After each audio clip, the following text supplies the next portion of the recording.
Quel plus bel écrin que l'anse de Polille pour mettre à l'honneur les plantes méditerranéennes. Les jardiniers amateurs y étaient conviés ce matin à troquer des plantes et des graines. Christiane était venue de Cabestany avec une poignée de graines de tomates. Elle est repartie avec une poignée de graines de courge. Parce qu'on n'a pas besoin de graines en grosse quantité en ville. Vous voyez, on a des petits jardins en lotissement. Donc acheter des sachets pleins, là on peut acheter en petite quantité. Voilà. On n'achète pas. Oui, c'est vrai, on échange. L'idée, c'est justement d'inciter les gens à faire leurs plans eux-mêmes et après d'échanger. Et là, on se rend compte qu'il peut y avoir une richesse justement d'échange. Si quelqu'un sort un billet, là. Ah bah non, non, ça c'est hors de question. À la limite, on peut donner, mais on ne vendra jamais. Le troc n'est plus tellement dans les mœurs et beaucoup étaient venus les mains vides. Mais le but de la manifestation, c'était également d'échanger des conseils.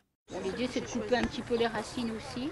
Et ça, on le met plus en contact et moins en profondeur. Voilà, un petit peu en pied en fait dans le pot. Bon là, ils sont pas très grands les pots. Qu'est-ce que vous avez noté là particulièrement Alors, je travaille au niveau du sol, la préparation au niveau du sol, le travail du compost pour préparer en fait les boutures et puis les différentes plantes, comment les travailler, comment les préparer. Parmi les conseils échangés ce matin, nous en avons retenu un, offert cette fois-ci par une professionnelle, conseil capital pour un jardin méditerranéen. Il faut planter en automne, en hiver, pour que ça profite de toutes les grosses pluies qu'on a à ces saisons-là, que ça fasse des racines en profondeur et qu'on ne soit pas obligé d'arroser tout le temps derrière, quoi. Évidemment, pour suivre ce conseil-là, il est sans doute un peu trop tard ou alors un peu trop tôt. Notez-le quand même, ça peut servir.